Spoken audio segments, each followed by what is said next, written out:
Hello friends, welcome to SP Shukla educate परिवार में आपका बहुत बहुत स्वागत एवं अभिनंदन करती हूँ। मैं रूबी मौर्या आपके बीच एसपी शुक्ला सर की जो आदिकाल की बुक है उस पर आज हम लोग परिचर्चा करेंगे। अगर आप चैनल पर नए हैं तो चैनल को लाइक, शेयर, कमेंट और सब्सक्राइब और बेल आइकन को ज़रूर प्रेस करिए। और अगर आपको सर की क्लासेस पसंद है तो आप लोग क्लासेस भी ले सकते हैं। चलिए हम लोग सेशन की शुरुआत करते हैं। सबसे पहले मैं आप लोगों का बहुत बहुत अभिनंदन एवं स्वागत करना चाहती हूँ। मेरा फिर से एक बार मैं नाम अपना बता दूँ, रूबी मौर्या है और मैं आदिकाल की जो बुक है उसके प्रवृत्तियों पर ही चर्चा करूँगी। जो एसपी शुक्ला जो हमारे सर हैं उनकी किताब के बारे में परिचर्चा करते हैं। चलिए सेशन की हम शुरुआत करते हैं। चलिए सबसे पहला हमारा बिंदु है आदिकाल संवत 1050 से लेकर संवत 1375 तक। तो ये सबसे पहले आप लोग जान लीजिए कि जो आदिकाल का जो समय है ये आचार्य रामचंद्र शुक्ल जी के अनुसार है। किसके अनुसार है? आचार्य रामचंद्र शुक्ल जी के अनुसार है। आपसे पहला प्रश्न तो यही पूछा जा सकता है कि अगर हम संवत 1050 और संवत 1375, तो ये जो संवत 1375 और 1050 है ये आचार्य रामचंद्र शुक्ल जी के अनुसार समय सीमा है। तो आपसे ये भी प्रश्न पूछा जा सकता है। बहुत ही यूनिक प्रश्न आपके बन जाएंगे यहाँ पर, आप लोग ध्यान से अगर पढ़ेंगे तो ये सबसे पहले जो समय सीमा दी गई है आचार्य रामचंद्र शुक्ल जी के अनुसार दी गई है। ठीक है, तो सबसे पहले हम आदिकाल के विषय में पढ़ने से पहले हम कुछ मुख्य बिंदुओं पर चर्चा कर लेते हैं। अब यहाँ पर हम लोगों ने जान लिया कि ये संवत या जो डेट है ये किसके अनुसार है, तो आचार्य रामचंद्र शुक्ल जी के अनुसार है। अब हम आदिकाल के बारे में विस्तार पूर्वक चर्चा करते हैं। तो आदिकाल का जो ये नामकरण है ये किसने दिया है? आचार्य हजारी प्रसाद द्विवेदी जी ने दिया है। किसने दिया है? आचार्य हजारी प्रसाद द्विवेदी जी ने किया है। आचार्य हजारी प्रसाद द्विवेदी जी ने दिया है और इसके अलावा और भी अन्य लोगों ने इसका नाम दिया है। जैसे आचार्य रामचंद्र शुक्ल जी ने आदिकाल को ही क्या कहा है? वीर गाथा काल कहा है। क्या कहा है? वीर गाथा काल कहा है। तो ऐसे हम आगे पढ़ते जाएंगे। तो जो आदिकाल का सर्वमान्य मत है या इसका आदिकाल का जो नामकरण है आचार्य हजारी प्रसाद द्विवेदी जी के अनुसार है और यह सर्वमान्य मत है। सबसे पहले हम इन्हीं दो बिंदुओं पर चर्चा कर लेते हैं। तो आदिकाल का जो नामकरण है वो किसके अनुसार है? आचार्य हजारी प्रसाद द्विवेदी जी के अनुसार है और आचार्य हजारी प्रसाद द्विवेदी जी ने ही आदिकाल का नाम आदिकाल दिया है और यह सर्वमान्य मत है। ऐसे भी आपसे प्रश्न पूछा जा सकता है। ठीक है, सर्वमान्य नामकरण है ये। चलिए अब इन बिंदुओं से हम थोड़ा और एक चर्चा कर लेते हैं कि यहाँ पर संवत है। क्या है? संवत है। अब अगर इसी को पूछ ले कि आचार्य रामचंद्र शुक्ल जी के अनुसार जो संवत 1050 है, अगर इसको ईस्वी में हम बदलेंगे तो कितना होगा? तो ईस्वी, देखो संवत को बनाने, संवत से हम अगर ईस्वी को निकालेंगे तो सबसे पहले आप लोग जान लीजिए कि 57 वर्ष हमको माइनस करना होता है। क्या करना होता है? माइनस करना होता है। किसमें से? संवत में से ईस्वी बनाने के लिए हमको 57 वर्ष माइनस करने होते हैं। तो अगर 1050 में से हम 57 माइनस करते हैं तो हमारा कितना बनेगा? 993 ईस्वी। कितना बनेगा? 993 ईस्वी। ठीक है, तो अगर हमको संवत होता है उसे ईस्वी बनाने के लिए हमको 57 वर्ष माइनस करने होते हैं। चलिए यहाँ तक चीज़ें समझ में आ गई। तो ये तो हो गया हमारा 993 और ये हमारा हो गया 1318 ईस्वी। ठीक है, ईस्वी हमने इसको बनाया है। क्या बनाया है? इसी संवत को हमने ईस्वी में बदला है। क्या किया है? ईस्वी में बदला है। चलिए यहाँ तक चीज़ें समझ में आ गई आप लोगों को? चलिए इसके आगे हम लोग अब पढ़ते हैं। चलिए अब हम लोग बात करते हैं आदिकालीन साहित्य के बारे में चलिए हम लोग सेशन स्टार्ट करते हैं। अब इतनी चीज़ें आप लोगों को समझ में आई। हमारे 2 प्रश्न 3 4 यहीं से प्रश्न बन सकते हैं कि आदिकाल का नाम किसने दिया, तो आचार्य हजारी प्रसाद द्विवेदी जी ने दिया। और जो इसका समय सीमा है ये किसने दिया है, आचार्य रामचंद्र शुक्ल जी ने दिया है। और ईस्वी और संवत में से हम ईस्वी बनाएंगे तो कितने वर्षों को हम उसमें से निकालेंगे, तो 57 वर्षों को हम माइनस करेंगे, तब जाके हमारा ईस्वी संवत में से निकल कर आता है। चलिए इतनी चीज़ें समझ में आ गई हैं तो हम आगे बढ़ते हैं। चलिए आगे हम पढ़ते हैं। आदिकाल हिंदी साहित्य के इतिहास में सबसे पहला काल है। आपसे प्रश्न यही पूछा जा सकता है कि आदिकाल में हमारे इतिहास में जो सबसे पहला काल है वह कौन सा है, आदिकाल है। कौन सा है, आदिकाल है। चलिए आगे हम लोग बढ़ते हैं। जो संवत 1050, अब हमको इसको ईस्वी में बनाना है तो 993, कितना बनाना है, 993 ईस्वी से लेकर 1375। अब इसी 1375 को हम कितना करेंगे, 1318 ईस्वी, क्या करेंगे, ईस्वी। ये संवत में है और ये ईस्वी में है, ये ईस्वी है और ये संवत है। आप लोग ध्यान दीजिएगा, ये है संवत है और ये ईस्वी है, ठीक है। चलिए आगे हम लोग बात करते हैं। प्राकृत भाषा की 3 मुख्य अवस्थाएं मानी जाती हैं। प्रथम अवस्था है पाली, दूसरी प्राकृत, अंतिम अवस्था को अपभ्रंश कहा जाता है। आपसे यहीं से 3-4 प्रश्न पूछे जा सकते हैं कि आदिकाल में जो प्राकृत की 3 अवस्थाएं हैं उसमें अंतिम अवस्था कौन सी है, तो अपभ्रंश पूछ सकता है। अब ऐसे भी पूछ सकता है कि अपभ्रंश किसकी अंतिम अवस्था है, तो प्राकृत की अंतिम अवस्था है। ऐसे भी प्रश्न आपसे पूछ सकता है। या ऐसे भी पूछ सकता है कि प्राकृत की दूसरी अवस्था कौन सी है, तो प्राकृत है। और अगर पूछ सकता है कि प्राकृत की पहली अवस्था कौन सी है, तो पाली अवस्था है, पाली है, ठीक है। तो ऐसे भी आपसे प्रश्न पूछे जा सकते हैं। चलिए हम लोग आगे बढ़ते हैं।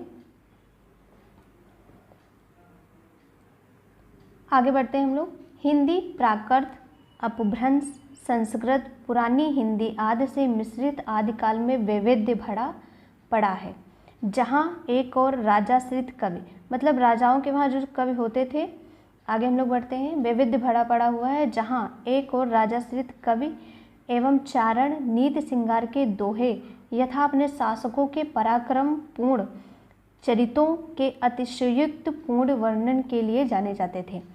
देखिए आदिकाल में जो राजा होते थे उनके वहाँ जो आश्रित कवि उनके वहाँ रहते थे, वो क्या करते थे, राजाओं की नीतियाँ और उनके चरण व नीति श्रृंगार के दोहे, वह उनके शासकों का पराक्रम पूर्ण चरितों का अतिशयोक्त, मतलब बढ़ा चढ़ाकर, क्या होता है, बढ़ा चढ़ाकर वर्णन किया करते थे, ठीक है। कौन किया करते थे, जो राजाश्रित कवि होते थे वो क्या करते थे, राजाओं के चरित्र के वर्णन, नीति श्रृंगार, दोहे व शासकों के पराक्रम का बढ़ा चढ़ाकर वर्णन किया करते थे। दूसरी ओर सिद्धनाथ जैन साहित्य की रचना में भी काव्य प्रमुखता से प्रतिस्थापित हो रहा था। एक तरफ तो जो राजाश्रित कवि थे वो क्या कर रहे थे, राजाओं का गुणगान कर रहे थे, और दूसरी तरफ हमारे यहाँ नीति सिद्धनाथ और जैन साहित्य की में भी रचनाएं होने लगी थी, जिसमें काव्य प्रमुखता से प्रतिस्थापित हो रहे थे, जिसमें डिंगल और पिंगल तथा अपभ्रंश के साथ मैथिली भाषा में भी काव्य का विधान आदिकाल में प्रचलित था। डिंगल का मतलब होता है जो कर्णप्रिय ना हो, ना लगे, कर्णप्रिय ना लगे, जैसे कानों को प्रिय ना लगे। पिंगल का मतलब होता है कर्णप्रिय, जो कानों हम जिसको सुनने में हमको अच्छा लगे, वो होती है पिंगल भाषा। और ये डिंगल पिंगल क्या है, हमारी शैलियाँ हैं। ये भी आप लोग प्रश्न ध्यान दीजिएगा, ये डिंगल पिंगल जो हमारी क्या है, शैलियाँ हैं, भाषा नहीं है, क्या है, शैली है, ठीक है। चलिए आगे हम लोग पढ़ते हैं। स्तुत गान के लिए प्रसिद्ध आदिकाल सिद्धों नाथों की उलटबासियों के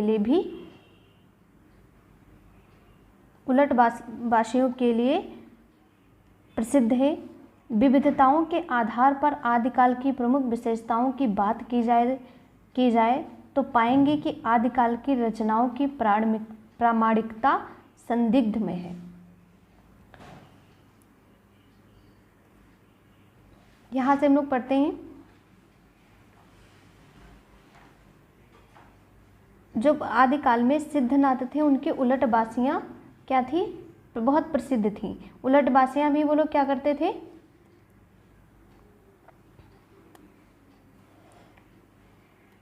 उलटबासियों का मतलब होता है जो उल्टा बोला जाए पर उल्टा ना हो।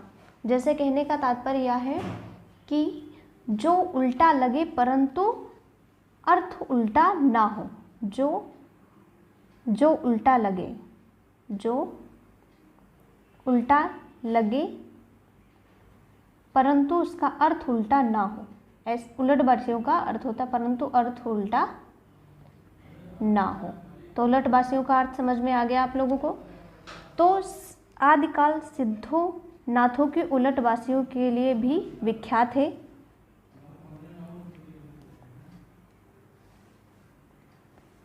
विविधताओं के आधार पर आदिकाल की प्रमुख विशेषताओं की बात की जाए तो पाएंगे कि आदिकाल की रचनाओं की प्रामाणिकता संदिग्ध है। इन पुस्तकों में शताब्दियों तक परिवर्तन होने के कारण इनका वर्तमान स्वरूप संदिग्धता के घेरे में है। भाषा शैली और विषय वस्तु की दृष्टि से परिवर्तन की व्यापकता अस्तित्वमान है। वीर तथा श्रृंगार प्रधान आदिकाल में सिद्ध नाथ काव्यधारा के कारण भक्ति का पुट प्रधान भी आ गया है। आदिकाल में सबसे पहले आप लोगों को बता दें कि इन आदिकाल की जो रचनाएं हैं उनकी प्रामाणिकता को लेकर थोड़ी संदिग्धता बताई जा रही है। क्या बताई जा रही है? संदिग्धता बताई जा रही है। इसमें शताब्दियों से लेकर अब तक परिवर्तन होते आए हैं। परिवर्तनों के कारण ही इसका वर्तमान स्वरूप क्या है? संदिग्धता के घेरे में है, संदिग्धता के घेरे में है। और भाषा शैली जो इसकी है वो क्या है? इसकी भाषा शैलियों में भी परिवर्तन की व्यापकता अस्तित्वमान देखने को मिलती है। चलिए हम लोग आगे बढ़ते हैं। और इसमें वीर तथा श्रृंगार प्रधान आदिकाल में सिद्ध नाथ काव्यधारा के कारण भक्ति का पुट प्रधान भी आ गया है। वरन आदिकाल की व्याख्या के लिए निम्नलिखित छंद पर्याय हैं क्योंकि उस समय की मानसिकता युद्ध प्रधान थी। सबसे पहले बात बता दें कि जब हमारे वहाँ राजाओं के वहाँ जब बात होने लगी है तो राजाओं में जो मानसिकता थी वीर योद्धाओं से उनके वहाँ प्रधानताएं भरी हुई थी। जो उनके राजाश्रित कवि थे वो क्या करते थे? राजाओं का बढ़ा चढ़ाकर वर्णन किया करते थे। जो हमारे वहाँ नाथ सिद्ध है, सिद्ध साहित्य है, इनकी उलटबासियों का भी व्यापक प्रचार हुआ। और आगे ही हम लोग आदिकाल की अगर विशेषताएं देखें तो इसमें आप आदिकाल की जो रचनाएं हैं उनकी प्रामाणिकता को लेकर संदिग्धता बताई जा रही है क्योंकि इनकी जो पुस्तकों की शताब्दियां हैं उनमें परिवर्तन होने के कारण वर्तमान जो इसका स्वरूप है वह संदिग्धता के घेरे में है। ठीक है, इसकी भाषा शैली भी हम लोग पढ़ चुके हैं कि परिवर्तन की व्यापकता भी इसमें अस्तित्वमान है। और सबसे मेन आदिकाल का जो है कि यहाँ की मानसिकता युद्ध प्रधान थी। क्या थी? युद्ध प्रधान थी। अगला हम लोग बढ़ते हैं आगे। अगली हमारी पंक्ति है 12 बरस ले कुकर जिए और 13 ले जिए सियार, बरस 18 छत्री जिए आगे जीवन को धिक्कार। ये बहुत इम्पोर्टेंट पंक्ति है, जगनिक जी की है। किसकी है? जगनिक जी की है। ये कई बार मर्तबा पूछी भी गई है आपके पेपरों में। ठीक है, तो आगे आप लोग इसको पढ़ते रहिएगा। आगे हम लोग बढ़ते हैं। इस काल की सभी रचनाएं या तो मुक्तक में या तो प्रबंध काव्य के रूप में रची गई हैं। आपसे पूछा जा सकता है कि आदिकाल की जो भी रचनाएं हैं वो किस में रची गई हैं? तो मुक्तक या प्रबंध काव्य में। मुक्तक का मतलब होता है मुक्त, मुक्तक का मतलब क्या होता है? मुक्त।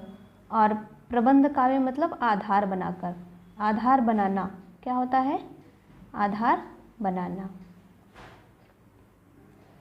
चलिए आगे हम लोग बढ़ते हैं। आधार बनाना हो गया। जैन साहित्य में चरित्र, पुराण साहित्य आदि बौद्ध साहित्य से प्रेरित सिद्ध नाथ साहित्य ने आडंबरों का विरोध करने के लिए अपनी रचनाओं में मुक्तक छंद को रचनाओं को प्राथमिकता दी। आपसे विशेषताएं भी पूछी जा सकती हैं कि जैन साहित्यों की मुख्य विशेषता कौन सी थी? तो उन्होंने क्या किया था कि आडंबरों का विरोध किया था। क्या किया था? आडंबरों का विरोध किया था। और जो उनकी रचनाएं थी वो मुक्तक छंद थी। क्या थी? मुक्तक छंद में वर्णित थी, या इन्होंने मुक्त छंद को ज़्यादा ही प्राथमिकता दी थी। चलिए आगे हम लोग बढ़ते हैं। जो मुख्यतः दोहा कोश तथा चार्या पद के रूप में संकलित थी। जो मुख्यतः किसमें संकलित थी? दोहा कोश और चार्या पद में संकलित थी। जहाँ रासो काव्यों की भाषा किसकी है? डिंगल और पिंगल भाषा किसकी है? रासो काव्यों की जो भाषा थी वो डिंगल पिंगल अपभ्रंश से प्रेरित थी। आपसे ऐसे भी पूछ सकता है कि डिंगल पिंगल अपभ्रंश किससे प्रेरित थी? तो रासो काव्य से। किससे प्रेरित थी? रासो काव्य से। या ऐसे भी आपसे प्रश्न पूछा जा सकता है कि रासो काव्य की जो भाषा थी वो कौन थी? तो डिंगल पिंगल अपभ्रंश से प्रेरित थी। ठीक है, ऐसे भी प्रश्न पूछा जा सकता है। चलिए आगे बढ़ते हैं हम लोग। वहीं समानांतर रूप से आंतरिक अनुभूतियों को सिद्ध परंपरा में एक प्रतीकात्मक भाषा संधा भाषा। कौन सी? संधा भाषा। आपसे ऐसे भी पूछा जा सकता है कि सिद्ध परंपरा की एक प्रतीकात्मक भाषा थी, वो कौन सी थी? संधा भाषा थी। आपसे ऐसे भी प्रश्न पूछा जा सकता है कि संधा भाषा किसकी प्रतीकात्मक भाषा थी? तो आपका उत्तर दिया होगा नाथ साहित्य, लगाने के लिए नाथ साहित्य, सिद्ध साहित्य, बौद्ध साहित्य आपको ऐसे भी दे सकते हैं, तो आपको जो सही लगे वही करना है। तो संधा भाषा किससे संबंधित है, या इसका प्रतीकात्मक भाषा किसकी है? तो सिद्ध परंपरा की है। किसकी है? तो हमको सिद्ध परंपरा को सही मानना है। ठीक है, चलिए आगे बढ़ते हैं। भाषा के ही समान छंदों के स्तर पर भी विभिन्न प्रकार के छंदों की आदिकाल की रचनाओं में विशेष स्थान प्राप्त हुए हैं, जिसमें दोहा, सोरठा, रोला, आल्हा, छप्पई इत्यादि इस काव्य शाखा के प्रमुख छंदों के रूप में उल्लेखनीय है। आपसे ऐसे भी पूछा जा सकता है कि आदिकाल की जो रचनाएं थी उसमें विशेष स्थान किसको किसको प्राप्त हुआ था? तो दोहा को, सोरठा को, रोला को, आल्हा को, छप्पई छंद हैं ये, इनको प्रधानता दी गई थी, जो काव्य शाखा के प्रमुख छंदों के रूप में उल्लेखनीय है। ठीक है, ऐसे भी प्रश्न पूछे जा सकते हैं। यह प्रश्न आपसे यहीं से भी बना सकता है कि दोहा, सोरठा, रोला, आल्हा, छप्पई इत्यादि जो है काव्य शाखाएं हैं, ये किन रचनाओं में, किस काल की रचनाओं में ज़्यादा विशेष स्थान रखती हैं? तो आदिकाल में। कहाँ पे? आदिकाल में। चलिए आगे बढ़ते हैं हम लोग। वस्तुतः आदिकाल का साहित्य अनेक प्रकार के अंतर विरोधों से भरा है, जिन्हें भाषा से लेकर संवेदना शिल्प के स्तरों पर देखा जा सकता है। एक तरफ इस काव्य युग की रचनाओं में प्राकृताभास अपभ्रंश से लेकर पुरानी हिंदी तक के उल्लेख मिलते हैं। इसमें आपको एक शब्द मिल रहा है, एक तरफ इस काव्य युग ऐसे भी आपसे प्रश्न पूछा जा सकता है कि इसमें काव्य का जो युग है उसकी रचनाओं में प्राकृताभास अपभ्रंश से लेकर पुरानी हिंदी तक के उल्लेख देखने को मिलते हैं। चलिए आगे बढ़ते हैं हम लोग। तो दूसरी ओर धार्मिक, राजनीतिक, श्रृंगारिक, भक्तिपूर्ण, सामाजिक, सांस्कृतिक विन्यासों, पहेलियों, मुकेरियों तक को समेटने वाला साहित्य आदिकाल के रूप में साकार हो उठता है। यही कारण है कि आदिकाल को किसी विशेष विचारधारा या एकांकी दृष्टिकोण से व्याख्यायित नहीं किया जा सकता है। इसमें आप लोगों ने देखा कि हम लोगों ने देखा है कि दूसरी ओर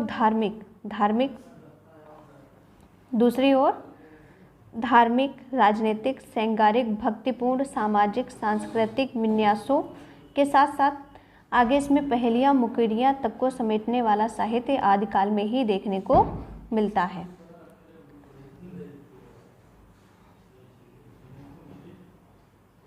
आदिकाल में ही देखने को मिलता है।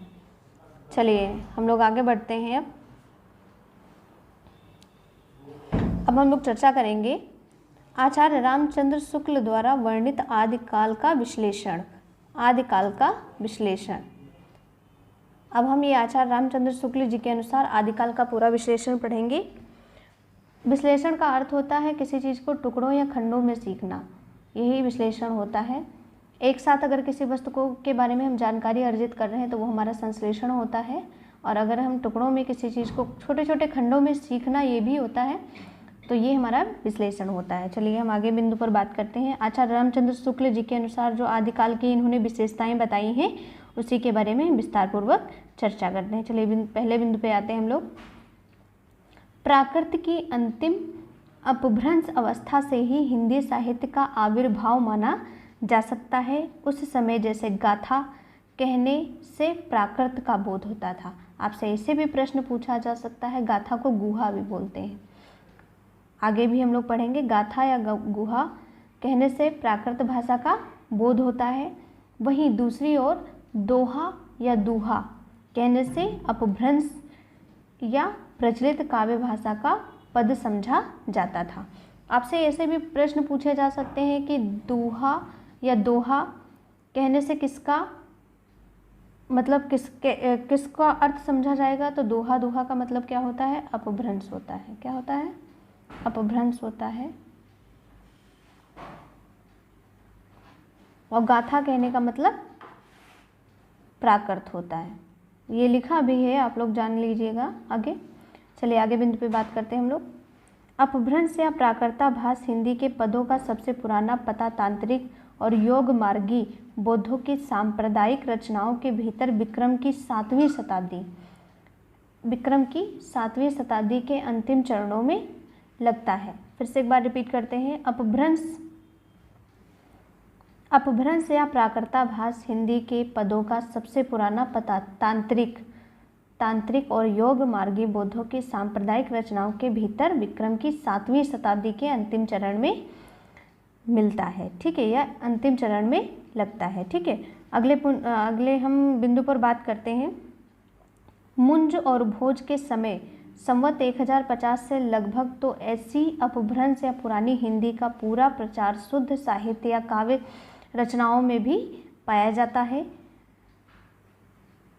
हिंदी साहित्य का आदिकाल संवत 1050 से लेकर संवत 1375 तक अर्थात महाराज भोज के समय से लेकर हमीर देव के समय के कुछ पीछे तक माना जा सकता है।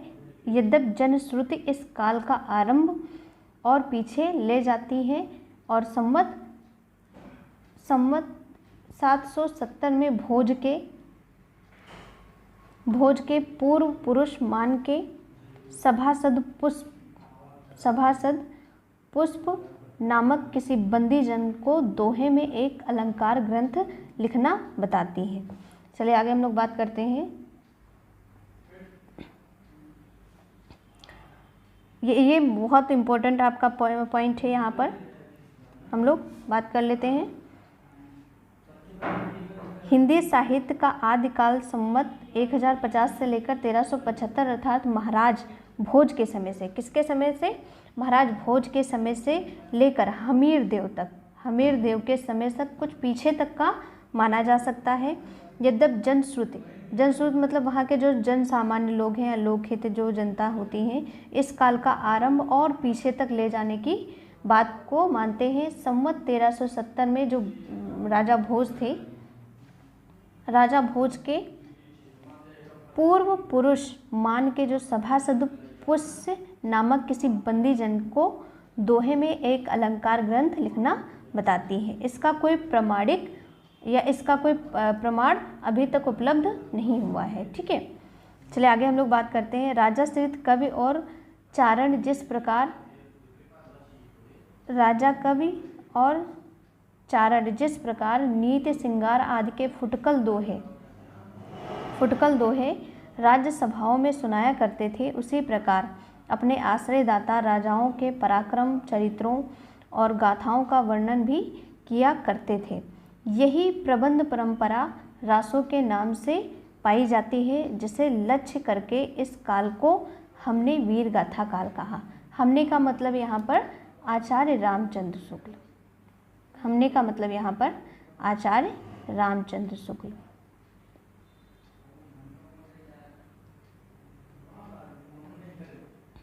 अब आचार्य रामचंद्र शुक्ल जी ने आदिकाल का क्या नाम दिया है, वीर गाथा काल नाम दिया है। क्या दिया है? वीर गाथा काल नाम दिया है। ऐसे भी पूछा जा सकता है कि आदिकाल को वीर गाथा काल किसने कहा?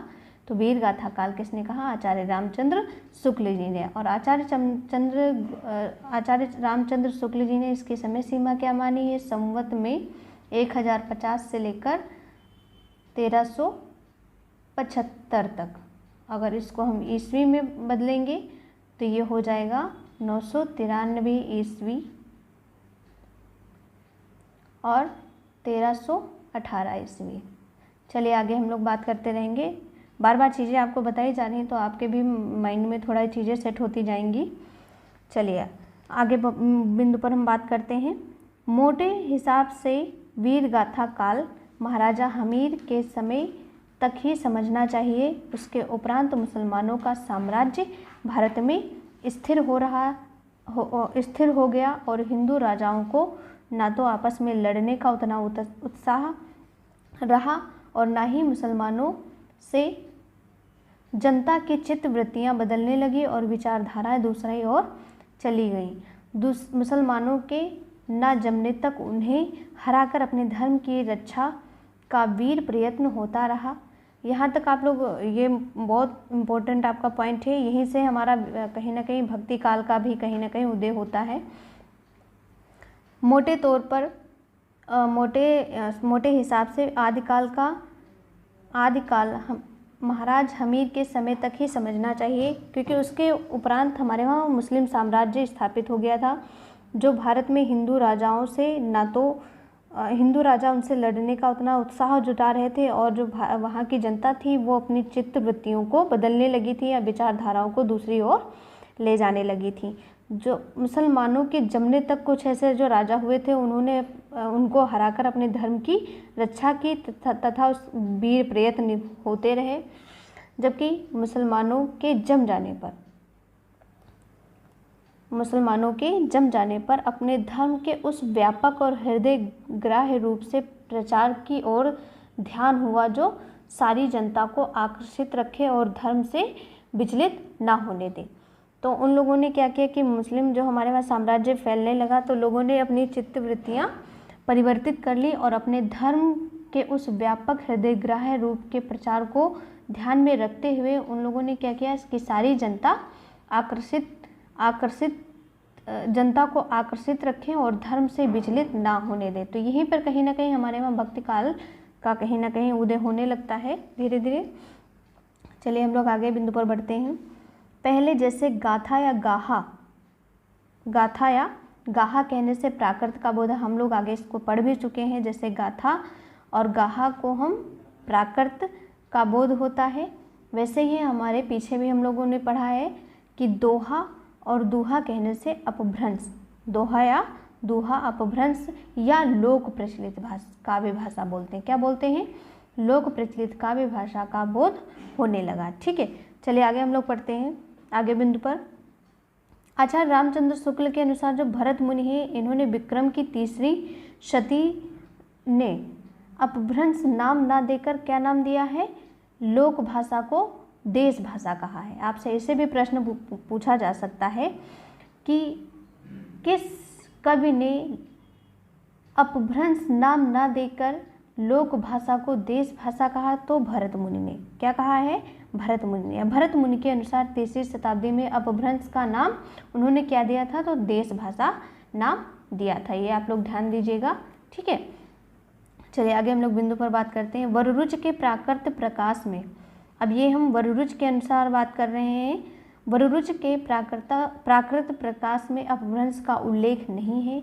अपभ्रंश नाम पहले वल्लभी के राजा, सबसे पहले वल्लभी के राजा अपभ्रंश के जो थे, अपभ्रंश का पहले वल्लभी के राजा धार सिंह द्वितीय के शिलालेख में मिलता है। तो सबसे पहले हमारे वहाँ अपभ्रंश का उल्लेख कहाँ मिलता है? तो राजा धार सिंह द्वितीय के शिलालेख में अपभ्रंश का उल्लेख मिलता है, जो कहाँ के राजा थे? वल्लभी के राजा। कहाँ थे? वल्लभी के। और इसका उल्लेख कहाँ मिलता है? वररुच के प्राकृत प्रकाश में। कहाँ पे?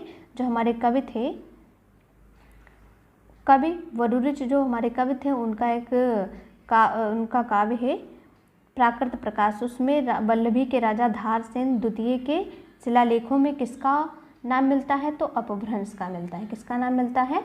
अपभ्रंश का नाम मिलता है, जिसमें उसने अपने पिता गुहसेन जिसमें उसने अपने पिता गुहसेन विक्रमी संवत 650 के पहले जिसमें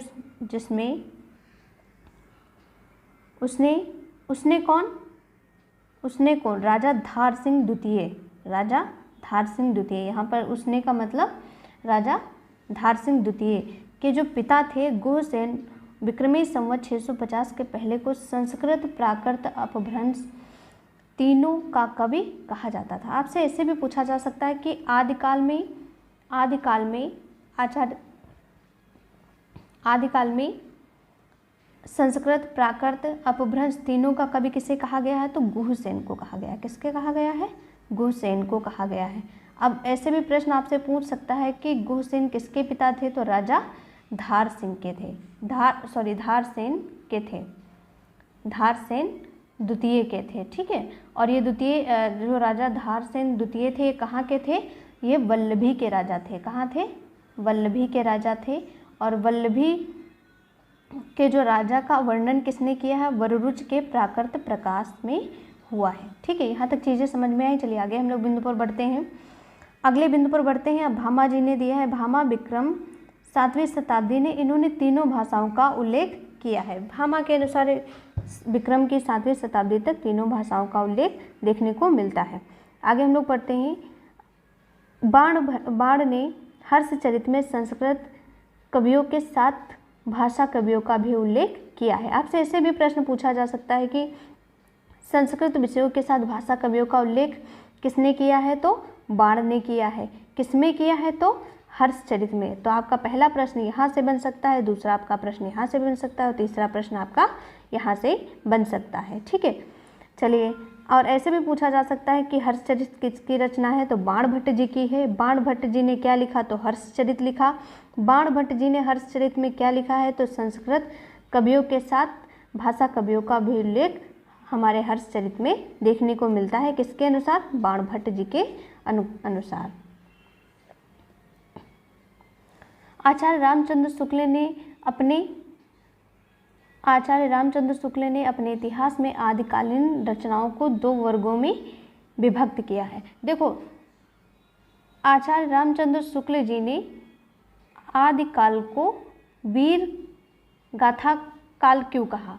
तो उसी के आधार पर इन्होंने 12 रचनाएं मानी थी। किसकी?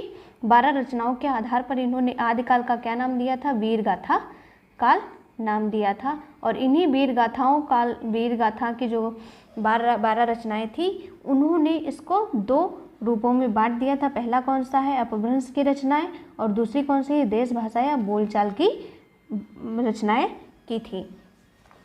तो आगे बिंदु पर हम लोग बढ़ते हैं।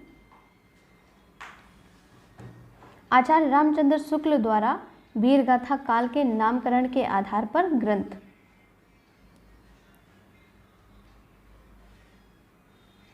आचार्य रामचंद्र शुक्ल ने निम्नांकित 12 रचनाओं को ही साहित्य में भी स्थान दिया है। पहला कौन सा है? अपभ्रंश की 4 रचनाएं हैं। कौन सी हैं? अपभ्रंश की 4 रचनाएं हैं। और देश भाषा की 8 रचनाएं हैं। कौन सी हैं? देश भाषा की 8 रचनाएं और अपभ्रंश की 4 रचनाएं, जिसमें से काव्य और रचना निम्नलिखित हैं। ठीक है, तो सबसे पहले हम बात करते हैं सांगधर की रचना कौन सी है? हमीर रासो है। नल सिंह की रचना कौन सी है? विजयपाल रासो है। और विद्यापति की कौन सी रचना है? कीर्ति पताका। तो हमारी रचनाएं वीर आदिकाल को वीरगाथा काल नाम देने के लिए 4 तो हमारी अपभ्रंश की रचनाएं होगी। पहला 1, दूसरा और तीसरा और चौथा, ये तो हमारी 4 रचनाएं अपभ्रंश की 4 रचनाएं हो गई। किसके अनुसार? आचार्य रामचंद्र शुक्ल जी के अनुसार 4 रचनाएं हमारी हो गई। अगला हम लोग देश भाषा की जो 8 रचनाएं हैं उनके बारे में हम लोग बात करते हैं। दलपत विजय की रचना खुमान रासो है। नरपत नाला की रचना बीसलदेव रासो है। चंद्रबरदाई की रचना पृथ्वीराज रासो है। जगनिक की रचना परमाल रासो है। भट्ट केदार की रचना जयचंद प्रकाश है। मधुकर कवि की जयचंद मयक जस चंद्रिका है। अमीर खुसरो की रचना खुसरो की पहेलियाँ और मुकरियाँ उनकी फेमस हैं, और विद्यापति पदावली। तो ये हमारी 8 रचनाएं किसके आधार पर, देश भाषा के आधार पर हो गई, और ये हमारी 4 रचनाएं अपभ्रंश के आधार पर है। इसी के आधार पर आचार्य रामचंद्र शुक्ल जी ने आदिकाल का नाम वीर गाथा काल रखा, और दोनों की मिलाकर हमारी 4 रचनाएं ये, 8 हमारी ये, तो 12 रचनाएं हो गई। ठीक है, चलिए आगे हम लोग बढ़ते हैं।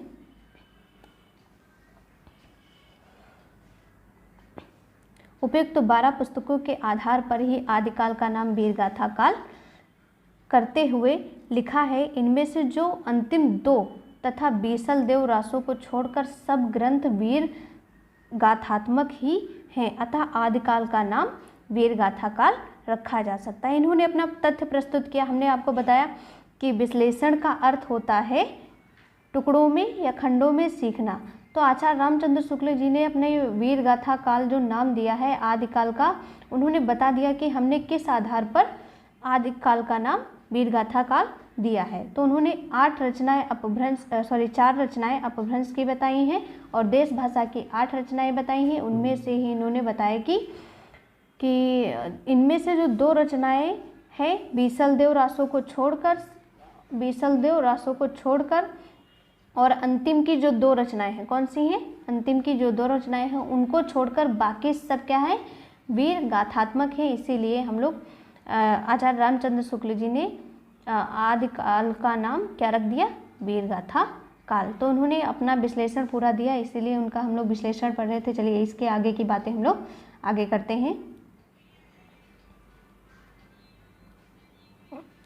अब हम लोग महत्वपूर्ण पंक्तियों के बारे में विस्तार पूर्वक चर्चा करते हैं।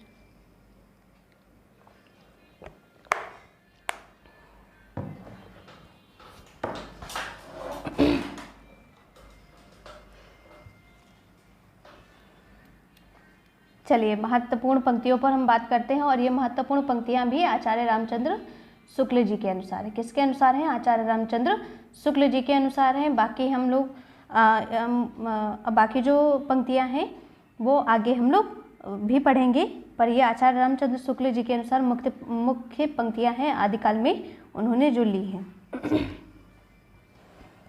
राम कहाँ सर ए सोहाती, ये इम्पोर्टेंट पंक्तियां हैं सभी, आचार्य रामचंद्र शुक्ल जी के अनुसार है। चलिए अगली पंक्ति के बारे में हम लोग पढ़ते। देसिल बयना सब जन मिठा, ते तैसिन जपौं अवहट्टा, पुरुष कहाड़ो कहाड़ी हो कहो जस पंथ्यों पुण्य। अगली है जाय सुरसा होसई मम भाषा, जो जो बुझी हैं सो करें प्रशंसा। अगला हम लोग पढ़ते बालचंद बिज्जा हूँ भाषा, दू नहीं लगे दुज्जन हासा, जाति जाति अजाति विवाह अधम उत्तम का पारक। तो ये हैं ये रचनाएं किसकी हैं, विद्यापति की हैं। हिंदू बोले दुरही निकार, छोटों तुर्का भंभकी मार। तो ये विद्यापति की हैं रचनाएं, किसकी हैं, विद्यापति की। और जो ऊपर की एक रचना है ये किसकी है, स्वयंभू जी की है। किसकी है, स्वयंभू जी की है। चलिए आगे हम लोग बढ़ते हैं। खने खने नयन कोन अनुसरई, खने खने बसन धूल तनु भरई, सुधा मुख के विह निर्मल बाला, अपरूप रूप मनोभव मंगल त्रिभुवन विजयी माला। तो ये रचनाएं आप लोग पढ़ते रहिएगा और आप लोगों को याद भी होती रहेंगी। चलिए आगे बढ़ते हैं इसके आगे। शरद बसंत समय भल पावल, दक्षिण पवन वह धीरे, सपने रूप वचन एक भाषई मुख से दूर करो चीरे। ये भी किसकी हैं पंक्तियाँ, विद्यापति जी की ही पंक्तियाँ हैं। ठीक है, चलिए आगे पंक्ति पढ़ते हैं। जो जिड़ सासण भाषयों सो मई कहियो सारो, जो पालय से भाव करे सो सरी पावो पारे। तो ये किसकी रचना, ये पंक्ति किसकी है, देवसेन जी की है, और ये आचार्य रामचंद्र शुक्ल जी के अनुसार है। बाकी आगे की जो पंक्तियां हैं वो कवियों के अनुसार हम उनकी पंक्तियां आगे पढ़ते रहेंगे। पंडिया साल बत बखाड़ई देसिल पंडिया साल सत बखाड़ई देहे रुद्ध बसंत न जाड़ई। अमड़ा गमड़ा तेन बिखंडिय तोय लिड़जई भड़हु पंडिया। ये किसकी रचना है? तो पंक्ति है तो सरप्पा जी की है। किसकी है? सरप्पा जी की है। जहि मन पावन न संचरई रवि शशि नाही पवेश और तहि बट चित्त विषाम कर सरहे हैं कहीं है उवेश। तो ये भी कहीं ना कहीं बहुत इम्पोर्टेंट पंक्तियाँ सभी हैं, आचार्य रामचंद्र शुक्ल जी के अनुसार हैं।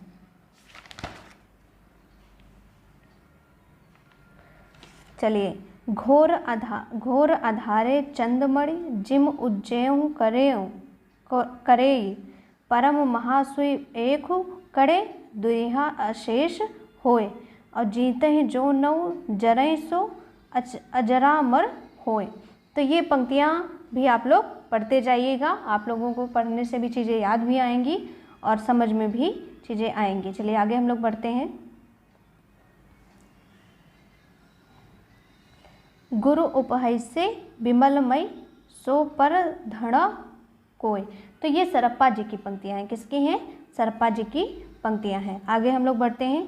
का आ तरुवर पंच बिडाल चंचल चिए पैठो काल दिट्ट करिया पहासुय परिमाण और लुई भड़ई गुर पुछिया जान। तो ये किसकी है? लुई का मतलब लुइप्पा, यहाँ से आप लोग जान सकते हैं लुइप्पा जी हैं। और ये भी कहीं ना कहीं का तरुवर पंच बिडाल, ये भी आगे की परीक्षाओं में पूछा भी जा चुका है और ये इम्पोर्टेंट भी है। तो आप लोग इसको पढ़ते जाएंगे और समझ में भी आएंगी चीज़ें और आप लोगों को याद भी रहेंगी। चलिए आगे हम लोग बढ़ते हैं। भाव न होए अभावण जाई आइस संबोहे को पति आई लुई भड़ाए भट दुलख विड़ाड़ और तीय धाये लिसई अहे लागेड़ा। तो ये किसकी है? लुइप्पा जी की पंक्ति है। किसकी है? लुइप्पा जी की पंक्ति है। चलिए आगे हम लोग पढ़ते हैं। सहजे थिर कर वारुणी साध अजरा मर हुई धिक कांध और दसम दुआरत चिन्ह दिखाइया आयल ग्राहक अपने बहिया। तो ये विरूपा जी की है पंक्तियाँ। 64 घड़ई देट पसारा पैठल ग्राहक ना ही निसारा। तो ये किसकी है? विरूपा जी की पंक्तियाँ हैं। चलिए पढ़ते हैं। एकण किंजय मंत्रण तंतड़ियों धरणी लय केल करंत अड़ी घरणी रे घर घरणी जाबणे मंजय मज्जय ताब की पंचवण विरंजनी विहरजई जिमे लोण विलज्जई पाड़ही तिम घरड़ी लाए चित्त।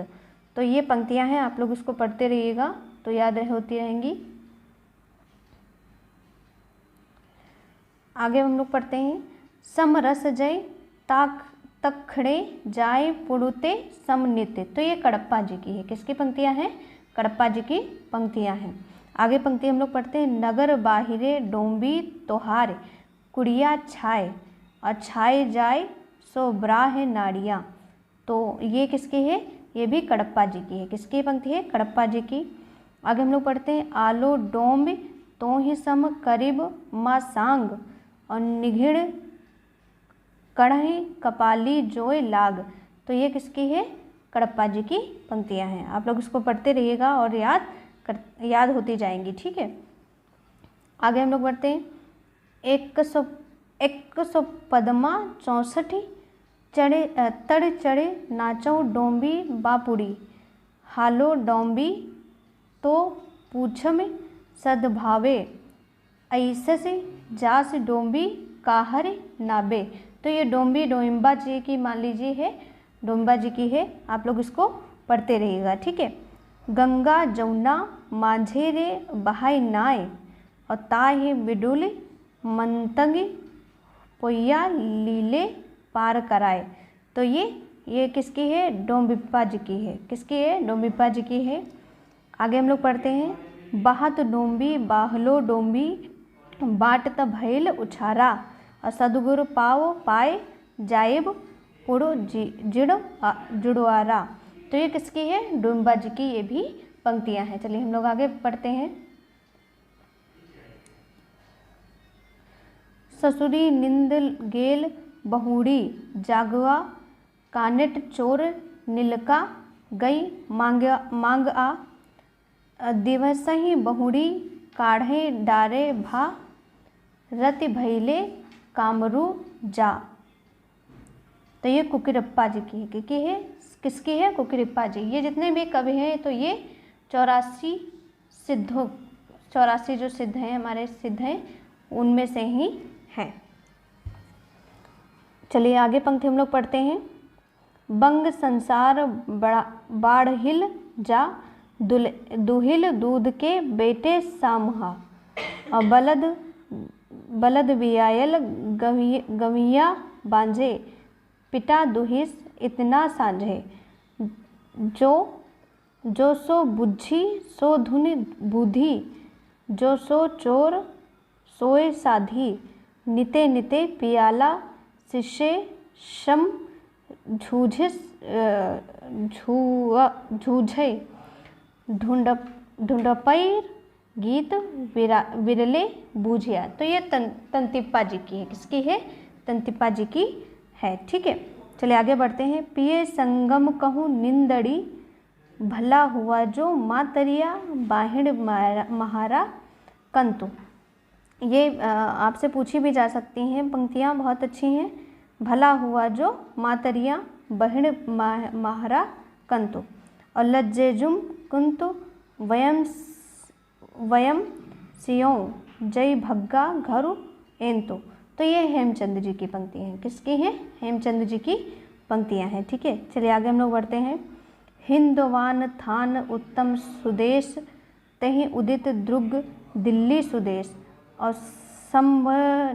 संभरी नरेश चाहुआन थान और पृथ्वीराज तहाँ राजत भान। आगे की पंक्तियां हम लोग पढ़ते हैं। संभर नरेश सोमेश पूत और देवित्य रूप अवतार धत और जहीं पुकार सब साहब लीन तेहु बेर करें पानी पहीन। तो ये भी कहीं ना कहीं बहुत इम्पोर्टेंट पंक्तियां हैं।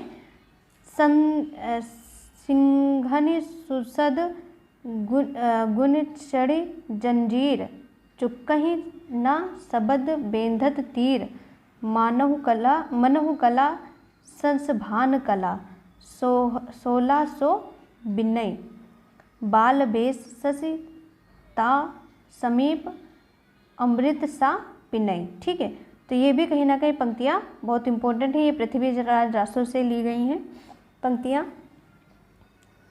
विगस कमल स्त्रिग भमर वेणु खंजन मृग लुटाए हीर कीर अरुबिंब मोति नखसिख अहि घुट्टई। तो ये भी कहीं ना कहीं पृथ्वीराज जी से ही पंक्तियाँ ली गई हैं। चलिए आगे हम लोग बढ़ते हैं। कुटिटल केश सुदेश पोहु परिचयत पिक सद और कमल गंध वय संधस हंस गति चलत मंद मद श्वेत वस्त्र सोहे शरीर नस स्वाति बूंद जस और भमर भवय भुलई सुइया मकरंद बास रस। तो ये भी पृथ्वीराज जी से ये पंक्तियाँ ली गई हैं।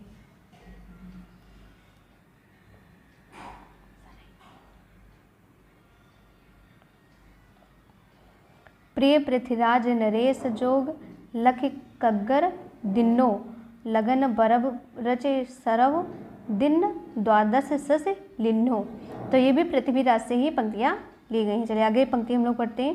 111 अरु 30 सास संवत परमा नह जो पुत्री कुल शुद्ध बरन बर राख्यों प्रनाह। तो ये भी पृथ्वीराज से ही पंक्तियाँ ली गई हैं। आगे हम लोग बढ़ते हैं। दिक्खत दिढ़ उच्चारे वर एक सलक विलंब न करें अलगार रयन दिन पंचमही जो रुकमणि कन्हर बरई। आगे हम लोग बढ़ते हैं। संगहि ससहि लीन सहस बाल और रुकमणि जेम लज्जत मराल और पूजहि गौर शंकर मनाए और दक्षिणी अंग कर लगहि पाए। तो ये पृथ्वीराज से ही पंक्तियाँ हैं। आगे हम लोग बढ़ते हैं। फिर देश देश पृथ्वीराज राज हंस मुद मुद चरपट लाज। तो ये भी पृथ्वीराज से ही पंक्तियाँ ली गई हैं। आगे की पंक्ति हम लोग पढ़ते हैं। विजय घोर निशान रान चौहान चहों दिशे और सकल सूर समांत समीर बल जत्र मत्र तिश। तो ये भी कहीं ना कहीं पंक्तियाँ हमारी पृथ्वीराज रासों से ही ली गई हैं। उठे राज पृथ्वीराज बाग मनोलग वीर नट। ये पृथ्वीराज की ही पंक्तियाँ हैं। चलिए आगे हम लोग पढ़ते हैं। 12 बरस ले कुकर जिए और 13 लीजिए सियार, बरस 18 छत्री जिए आगे जीवन को धिक्कार। ये हम लोग आगे भी पढ़ चुके हैं। जैसे हमने आचार्य रामचंद्र जी की विशेषताएं शुरू या विश्लेषण हम लोगों ने पढ़ा था, तो कहीं ना कहीं जब हमारे वहाँ राजा लोग वीरता से लड़ाई या युद्ध करते थे, तो उनके वहाँ जो मानसिकता थी वो वीरात्मक वीरों से भरी पड़ी थी। तो इसके बारे में जगनिक जी ने ही, और ये कहीं ना कहीं आलाखंड से लिया गया है। किससे लिया गया है? आलाखंड से लिया गया है। चलिए। डम डम कार डंकर ढोल ढोली जंगई सुर करहि रण शरणाय सुमिहर सरस ससि समरंगिया कल कलहि काहल कोडिकल रवि कुमल कायर थर थरई और संचरई सक सुरताड़ साहण साहसी सौ संगरई। तो ये किसकी पंक्तियाँ हैं? श्रीधर जी की पंक्तियाँ हैं। किसकी पंक्तियाँ हैं? श्रीधर जी की पंक्तियाँ हैं। चलिए अब हम लोग अमीर खुसरो जी की मुकरियाँ पढ़ते हैं। चलिए, मुकरियाँ इनकी पहेलियाँ भी बहुत ज़्यादा फेमस है। तो ये पहेलियाँ हैं। एक थाल मोती से भरा सबके सिर पर औंधा धरा, चारों ओर वह थाली फेरे मोती उससे एक ना गिरे। बताइए इस पहेली का अर्थ क्या होगा? सभी लोग बताइए। आप लोग इस पहेली का अर्थ क्या होगा? आकाश। क्या है? आकाश। और ये पहेलियाँ किसकी हैं? अमीर खुसरो जी की हैं। किसकी हैं? अमीर खुसरो जी की। अमीर खुसरो जी की पहेलियाँ व मुकरियाँ ही बहुत ज़्यादा फेमस थीं। चलिए आगे हम लोग पढ़ते हैं। एक नार ने अचरज किया, सांप मारे पिंजरे में दिया, जो सांप ताल को खाए सूखे ताल सांप मर जाए। ये दिया बत्ती से है। दिया बत्ती इसका मतलब अर्थ है। और ये पहेली किसकी है? अमीर खुसरो जी की ही पहेलियाँ हैं। चलिए हम लोग फिर आगे बढ़ते हैं। आगे पंक्ति पर बढ़ते हैं। एक नार दो को ले बैठी, टेढ़ी होके बिल में बैठी, जिसके बैठे उसे सुहाए खुसरो उसके बल बल जाए। तो इसका अर्थ क्या होगा? आप लोग बताइए। इस पहेली का अर्थ क्या होगा? आप लोग बताइए। इस पहेली का अर्थ है पायजामा। और ये पहेली किसकी है? अमीर खुसरो जी की है। चलिए अब अमीर खुसरो जी की एक और पहेली पढ़ते हैं। अर्थ तो इसका बूझेगा, मुँह तो देखो तो सूझेगा। तो इसका भी अर्थ आप लोग बताइए। इसका अर्थ क्या है? इसका अर्थ दर्पण है। क्या है? इसका अर्थ दर्पण है। और ये पहेली किसकी है? अमीर खुसरो जी की है। चलिए आगे हम लोग अमीर खुसरो की पंक्तियों पे आते हैं। चूक भई कछुवासो ऐसी, देश छोड़ भयो परदेशी। ये पंक्ति किसकी है? अमीर खुसरो जी की है। एक नार पिया को भानी, तनवा को सगरा जो पानी। ये भी किसकी पंक्ति है? तो अमीर खुसरो जी की ही पंक्ति है। चलिए आगे हम लोग बढ़ते हैं। चाम मास वाके नहीं नेक, हाड़ हाड़ में वाके छेद, मही अचंभो आवत ऐसे, वामे जेव बसत हैं कैसे। ये भी किसकी है? अमीर खुसरो जी की ही पंक्तियाँ हैं। किसकी हैं? अमीर खुसरो जी की हैं। उजल बरन अधीन तन, एक चित दो ध्यान, और देखत में तो साध है निपट पाप की खान। आगे बढ़ते। खुसरो रेन सुहाग की जागी, पी के संग, और तन मेरो मन पियो को, दो भय एक रंग। तो ये भी कहीं ना कहीं सब अमीर खुसरो जी की ही पंक्तियाँ हैं। किसकी हैं? अमीर खुसरो जी की ही हैं। अमीर खुसरो जी की ही पंक्तियां हैं। चलिए आगे हम लोग बढ़ते हैं।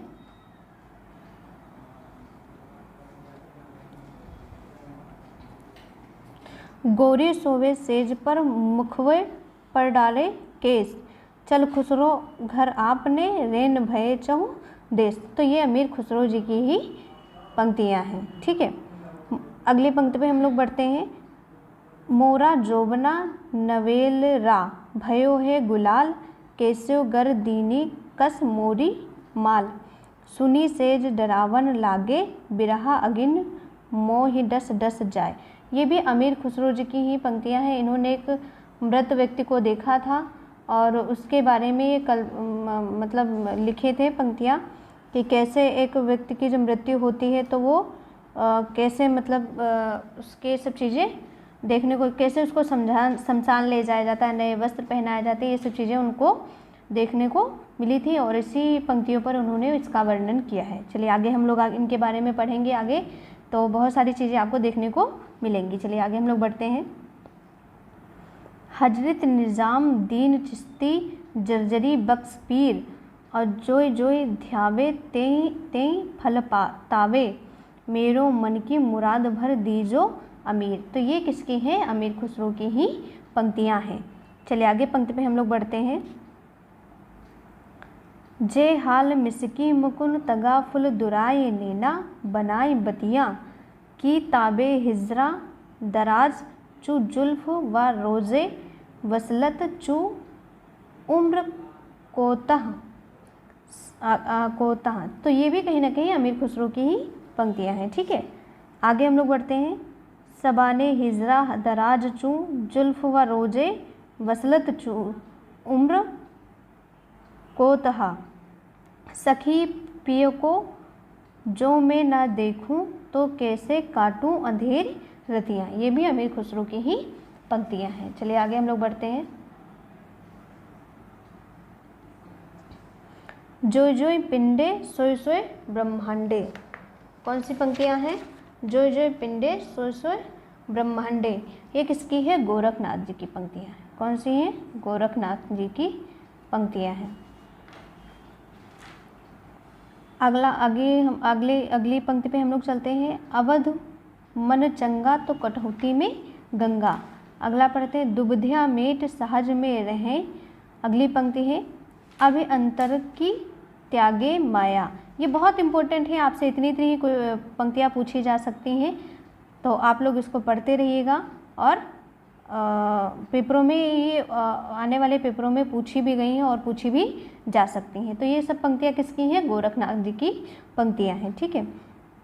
नाथ बोले अमृत वाणी, बर सेगी कवली भिजे पानी, सोवत अवधु जीवता मुआ, बोलता अवधु पिंजरे सुआ। ठीक है, तो ये गोरखनाथ जी की ही पंक्तियां हैं, इसको आप लोग पढ़ते जाइएगा। 9 लख पातर आगे नाचे, पीछे सहज अखाड़ा, ऐसे मन लो जोगी खेले, तब अंतर बसे भंडारा। ये भी बहुत इम्पोर्टेंट पंक्तियां हैं, सभी आचार्य रामचंद्र शुक्ल जी के अनुसार हैं और गोरखनाथ जी ने पंक्तियां लिखी हैं। अवध रहिया हाटे बाटे, रूप विरच की छाया, तजिया काम क्रोध लोभ मोह संसार की माया। तो ये भी पंक्तियां गोरखनाथ जी की पंक्तियां हैं। आगे हम लोग बढ़ते हैं। तांबा तूबा ये दुई साचा, राजा के ही ते जोगी ऊंचा, तांबा डूबे तूंबा तरे, जेवे जोगी राजा मरे। ठीक है, तो ये किसकी पंक्तियां हैं? ये पंक्तियां चरपट नाथ जी की पंक्तियां हैं। किसका बेटा किसी बहू, आप स्वस्थ मिलिया सहू। तो ये किसकी पंक्तियां हैं? चरपट नाथ जी की पंक्तियां हैं। आगे हम लोग पढ़ते हैं। खंड भाषा पुराणम चा कुरानम कथितम माया, ये किसकी पंक्तियां हैं? तो अब्दुल रहमान जी की हैं। संदेशढ़ सवितरंड हम काहड़ हम असमथ।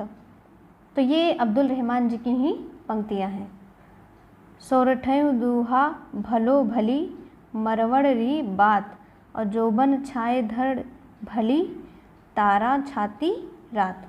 तो ये डोला मारू राज की हैं पंक्तियाँ। किसकी हैं? डोला मारू दूहा की हैं पंक्तियाँ। अगली पंक्ति पे हम आते हैं। इड़ पर कोयल कूजई पूजई युवति मड़ोर, मधुर वियोगिनी दूजई कूजई मयण किशोर। तो ये किसके हैं? बसंत विलास जी की पंक्तियाँ हैं। चलिए अगली पंक्ति पे हम लोग आते हैं। पिए संगम कहूँ नी छड़ी। तो ये पंक्ति किसकी है? हेमचंद जी की है। चलिए आगे की बातें हम लोग आगे की क्लास में करते हैं। और चैनल पे अगर आप लोग नए हैं तो चैनल को सब्सक्राइब, शेयर और बेल आइकन ज़रूर प्रेस करिएगा। और अगर आपको किसी भी विषय में प्रवेश लेना है तो आप लोग SP शुक्ला एजुकेट परिवार में प्रवेश ले सकते हैं, और आप एजुकेट परिवार में ले सकते हैं। जो आपको किसी भी कोर्स में प्रवेश लेना है तो आप इन नंबरों पर संपर्क कर सकते हैं, और हिंदी लिखकर इस नंबर पर आप एंट्री हिंदी लिखकर आप लोग व्हाट्सएप कर सकते हैं। और नए बैच प्रारंभ हो गए हैं, ऑनलाइन बैचेस के लिए आप लोग प्रवेश कर सकते हैं। चलिए आगे का हम लोग आगे की क्लास में बात करते हैं। चलिए बहुत बहुत धन्यवाद।